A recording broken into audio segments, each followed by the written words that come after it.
اسی واسطے اولاد کو چاہیے کہ ماں باپ بوڑھے ہونے کے بعد انہیں آپس میں جدا نہ کریں. اماں کو تم رکھ لو، بابا کو میں رکھ لیتا ہوں. اماں کا تم خیال رکھو، باپ کا میں خیال رکھتا ہوں. نہیں، یہ ایک دوسرے کا خیال رکھنے کے لیے ان دونوں کا قریب رہنا چاہیے. ایک دوسرے کی دکھ درد کو سمجھنے کے لیے ان دونوں کا قریب ہونا چاہیے. اب تقسیم کر لیں. پراپرٹیاں جیسے بانٹ رہے ہیں ویسے اولاد ماں باپ کو بانٹ رہی ہے کہ 6 مہینے ماں کو فلاں رکھے، 6 مہینے باپ کو فلاں رکھے، 3 مہینے باپ کو فلاں رکھے.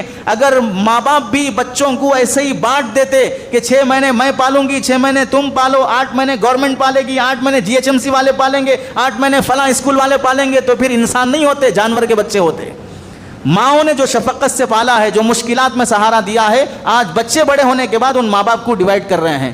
اور تو اور افسوس اس بات سے ہوا، یہی بچے جو ماؤں کے سہارے پلے بڑے، ٹکڑوں پر جیے، بچپن سے حفاظت کی، پال پوس کر بڑا کیا، بہترین جگہ شادی کیے، اچھی تعلیم دی، اچھا گھرانہ دیے، اب ماں باپ بوڑھے ہونے کے بعد ان کی پراپرٹی کی خاطر ماں بیٹے بیٹیاں ان کو سڑک پر لا رہی ہیں.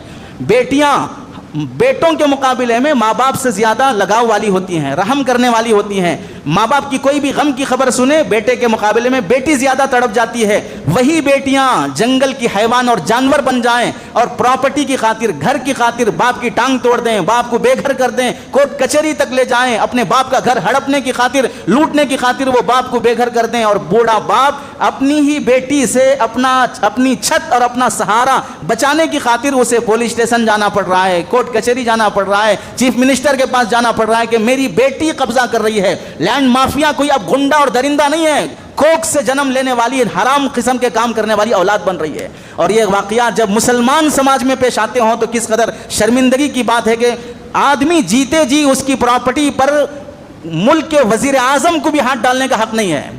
میری 100 گز کی زمین ہے تو وہ 100 گز کی زمین کوئی باپ، کوئی ماں کا لال بھی نہیں چھین سکتا ہے. اولاد کیا چھینے گی؟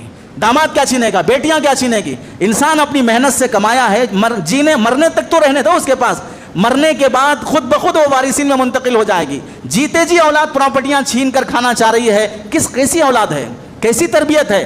حرام کھا کر کیا وہ اپنی اولاد کو، اپنی نسل کو ایک تربیت دے سکتی ہے؟